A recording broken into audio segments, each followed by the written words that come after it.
सहाय्यक मुख्यालय हिंगोली, मंडल कृषी अधिकारी हिंगोली, तालुका कृषी अधिकारी कार्यालय हिंगोली अंतर्गत आपण या ठिकाणी राष्ट्रीय खाद्यतेल मिशन अंतर्गत आपण सोयाबीन पीक प्रात्यक्षिक यांचे या ठिकाणी आपण आयोजित केलेलं आहे।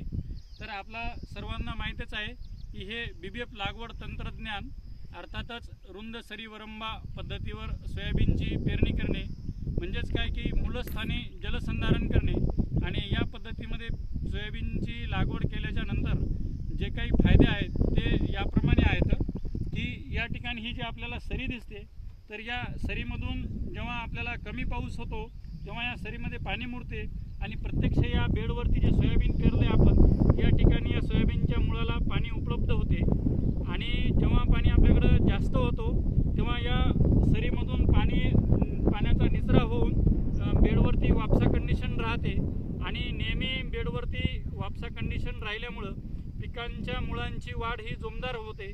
पांढऱ्या मुळा ह्या जास्त वाढतात आणि अर्थातच पांढऱ्या मुळांची वाढ चांगली झाल्यामुळे पिकाचं उत्पादन हे भरघोस आपल्याला मिळते आणि त्यानंतर आपल्याला जेव्हा सोयाबीन पिकावरती कीड व रोगाचा प्रादुर्भाव होतो तेव्हा आपल्याला फवारणी करताना हे सोयीचे होते।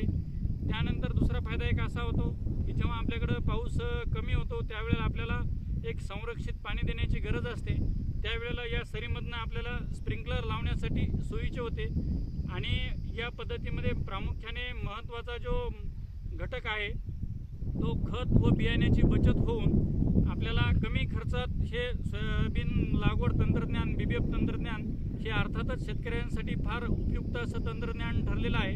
तर दिवसेंदिवस शेतकऱ्यांचा कल हा बीबीएफ लागवड तंत्रज्ञान याविषयी वाढत आहे। तरी शेतकरी बांधवांना मी अशी विनंती करू इच्छितो की जास्तीत जास्त शेतकरी बांधवांनी बीबीएफ लागवड तंत्रज्ञानाचा फायदा घ्यावा। तर थोडक्यात आपण हे जे बीबीएफवर पीक प्रात्यक्षिक कसं घ्यायचं आहे ते प्रात्यक्षिक या ठिकाणी आपण करून दाखवत आहोत की बीबीएफ चालतंय कसं आणि कशा पद्धतीने पेरणी करायची। तर हे बघूया आपण थोडक्यात की बीबीएफची पेरणी प्रत्यक्ष ट्रॅक्टरद्वारे कशी करीत आहोत आपण। तर हे या जे 5 फणं आहेत या 5 फणावरती एकत्रित बियाणे आणि खत पेरण्याचं व्यवस्थापन केलेलं आहे आणि ही अशी रिझर्व सरी पडते आणि सरीच्या माध्यमातून इथं हे पाणी जमिनीमध्ये पुरल्या जाते आणि अशा प्रकारे आपलं भरघोस उत्पन्न आपल्या सोयाबीन पिकाचं या ठिकाणी आपल्याला मिळते।